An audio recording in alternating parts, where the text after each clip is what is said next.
Oui, bonjour à tous. Aujourd'hui, j'ai vu que le ministère de l'Emploi avait publié en fait un bilan de la négociation collective en 2019 et il y a une partie en fait de ce bilan qui est consacrée aux accords de performance collective. Donc, je voudrais juste brièvement vous montrer un peu ce qu'il y a dans cette analyse, dans ce bilan. Donc, on voit que le nombre d'APC, d'accords de performance collective, augmente sensiblement à partir de 2018. Ce qui est intéressant aussi, c'est de voir en fait quelles sont donc les entreprises, la taille des entreprises qui ont signé ces APC. Donc pour l'essentiel, vous voyez que ce sont des PME dans une grande majorité. Et la signature se fait aussi avec une très grande majorité quand il y a un CSE qui est en place. D'accord. Donc ça, c'est important de le voir. Et enfin, dernière chose, c'est que la plupart des APC ne sont pas à durée indéterminée, mais au contraire à durée déterminée, comme le montre ce graphique-ci.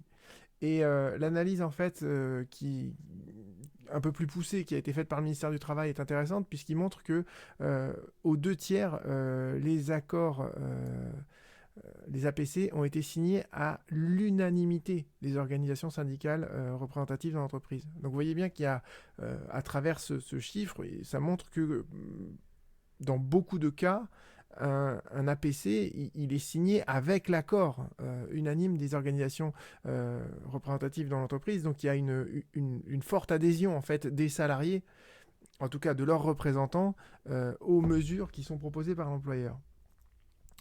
Euh, et vous voyez que l'adoption par référendum, elle est finalement assez résiduelle, d'accord.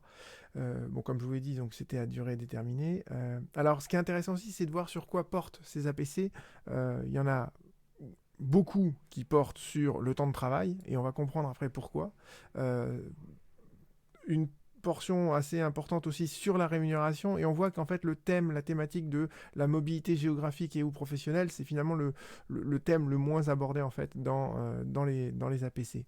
Euh, Sachant que bon, il y a quand même pas mal d'accords qui traitent de plusieurs thématiques en même temps. Euh, alors ça m'avait paru intéressant et voilà. Et en fait, l'intérêt de la PC, il apparaît clairement quand il s'agit d'harmoniser le statut collectif à la suite d'une opération de fusion-absorption ou de transfert. En fait, euh, dans le cadre d'une fusion-absorption, vous vous rendez bien compte que la société absorbante, elle se retrouve avec deux catégories, deux collectifs de salariés qui n'ont pas les mêmes droits conventionnels, puisque dans la société absorbée, il y a eu une négociation collective en fait auparavant qui avait permis aux salariés de la société absorbée de négocier certains droits.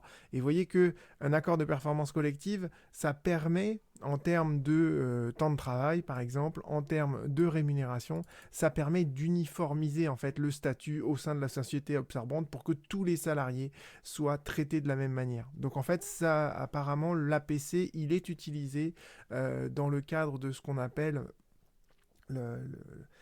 la substitution en fait des accords collectifs qui étaient en vigueur dans la société absorbée et qui sont dénoncés en fait par le fait de la fusion-absorption. J'en ai parlé un tout petit peu auparavant, mais je pourrais éventuellement approfondir cette problématique si ça vous intéresse.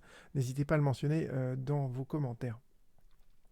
Et deuxième grand cas dans lequel on va avoir recours à un APC, c'est pour sauvegarder la compétitivité de l'entreprise. Et effectivement, depuis la création des APC, en fait, on considère que c'est un outil de négociation collective qui permet justement de négocier très en amont euh, pour éviter justement de se retrouver face à des difficultés économiques et de devoir faire des licenciements économiques collectifs. Donc l'APC, en fait, son véritable rôle tel qu'il a été conçu, en tout cas euh, par le législateur, c'était justement de permettre à l'employeur et aux organisations syndicales d'anticiper le plus possible la survenue de difficultés économiques.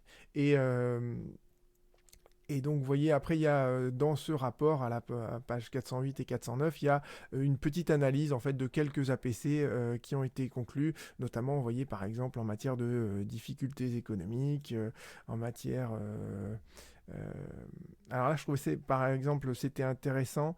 euh, c'est que, par exemple, vous aviez un APC qui demandait en fait aux salariés de renoncer à une partie de leur rémunération, mais il y avait une contrepartie à ça. C'est que à la fin de l'exercice, si les objectifs étaient réalisés, eh bien, les salariés recevaient une prime exceptionnelle. Donc, vous voyez que c'est des accords qui peuvent être négociés comme étant du donnant-donnant. D'accord.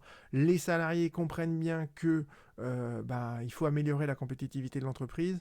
Donc, plutôt que d'avoir une rémunération de base qui est à peu près toujours la même, on va sans doute diminuer cette rémunération de base et négocier de la rémunération variable. Et si on obtient les résultats qui sont prévus, eh bien, cette rémunération variable, elle va être versée. Et ça se trouve, peut-être que au final, les salariés sont gagnants dans ce type de négociation.